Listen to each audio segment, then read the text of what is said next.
5 years after the Civil War, Birmingham, Alabama, was founded. With its birth in 1871 came the need for tons of pig iron to fix the U.S.'s crumbling infrastructure, so Colonel James Withers SLOSS began to build SLOSS furnaces.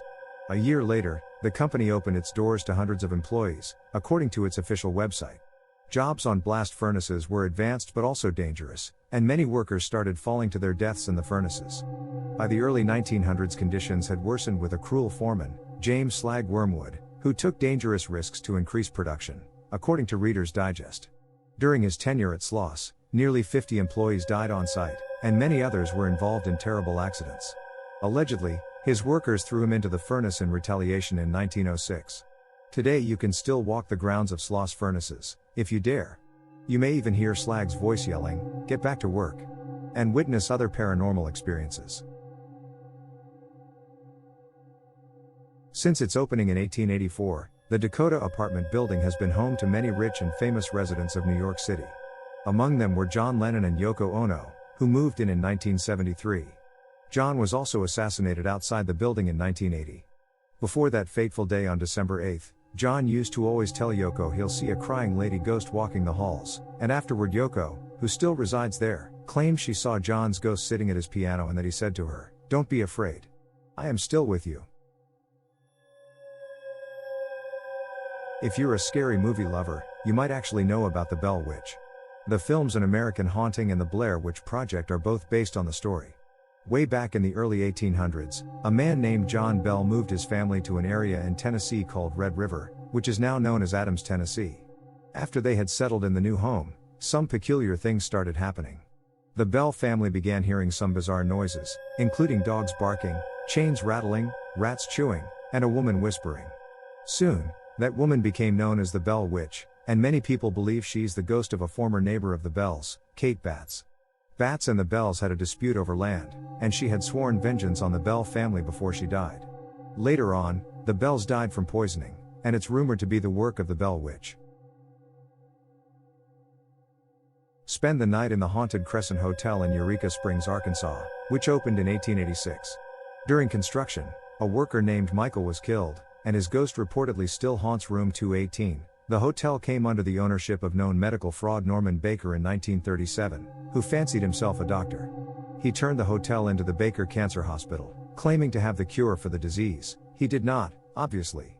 Patients who died under his care were buried right in the hotel's basement, which served as a makeshift morgue. He was arrested in 1940, but his patients' spirits are said to still remain.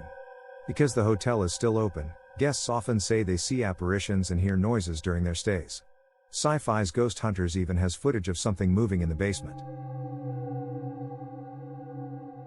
It's best to stay home when the sun sets in Abbeville, Alabama, if you want to avoid Huggin Molly's chilly embrace. As the legend goes, beginning in the early 1900s, an oversized figure clad in all black began roaming the streets at night looking for unsuspecting victims.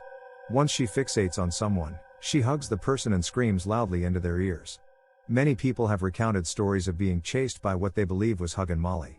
Local parents have even taken advantage of the story to keep their children in line. The town embraces its nighttime warden, proudly calling itself the home of Huggin Molly. There's even a family-friendly restaurant named after her. Back in the 1870s, Alan Powell SURRENCY began experiencing paranormal activities in his home. Family members reported witnessing objects soaring across rooms, hearing laughter and crying, and seeing red eyes staring into the house. Food was thrown from their plates and utensils twisted into unusable shapes. The townspeople speculated that these occurrences were cries for help from spirits who thought the family would be able to save them. After being fed up with being tormented, the family decided to finally move. But not before a fire iron allegedly floated up and started hitting one of the sons on the head. No one was ever brave enough to live in the house again, and the building went up in flames in 1925. For a taste of true haunting love, travel over this spooky bridge in Marianna, Florida, which has several ghost legends surrounding the structure. In the 1830s, Elizabeth Jane Croom Bellamy married local politician Dr. Samuel C. Bellamy. On their wedding night, her dress accidentally caught on fire, which covered the young bride in horrible burns. She initially survived, but eventually passed away. Elizabeth was buried along the banks of the Chipola River, and it was said that her love for her husband was so strong, she couldn't rest. The deceased newlywed, dressed in white, can allegedly be seen wandering the banks from the vantage point of the bridge, which was built after she died. It's said that she appears on fire, either walking through the swamps or diving straight into the river, as if to douse the flames, or somberly walking along the side of the river. In the early 1800s, two fishermen spent the night on Deer Island off Biloxi's coast. They heard noises that they ignored until it became impossible to do so. When they went to see what was causing the ruckus, they claimed they found a headless skeleton that ran after the pair. They immediately made a beeline for their boat and got off the island immediately. It's said that the bony frame belongs to a pirate who had his head chopped off by his captain, who put a curse on his body and was left behind as a guard to watch over buried treasure. Outside of St. Louis lies Zombie Road, a hotbed of ghostly activities. There are many scary stories stemming from Lawler Ford Road, its actual name, from sightings of indigenous spirits wandering the stretch to victims of train accidents, like Della Hamilton McCulloch, who was struck by a passing train. In the 1950s, it became a popular late-night teen hangout spot, with various murders happening in the area. It's also been rumored to be the home base of a murderer named Zombie, who escaped a mental asylum. These days, the stretch has been rechristened as a nature trail, but it's closed once night falls, with hefty fines for those who dare to trespass.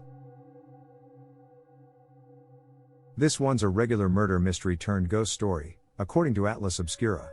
In the early 1900s in Weatherford, Oklahoma, Katie DeWitt James left her home with her baby after she filed for divorce from her husband. She planned to move in with her cousin, but her family never heard from her. After an investigation, it turned out that she moved in with local prostitute Franny Norton. She was last seen leaving the house with Franny and her child in a carriage. Franny returned with the child, who was covered in blood, but without Katie. Her body was found later, along a nearby creek, with her head cut off. It was rumored that her ex-husband had her killed with Franny's help, but Franny claimed she wasn't involved in Katie's death.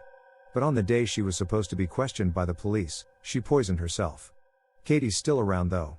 She allegedly appears as a blue light floating around town, and people have reported hearing a woman looking for her baby and the rolling sound of wheels.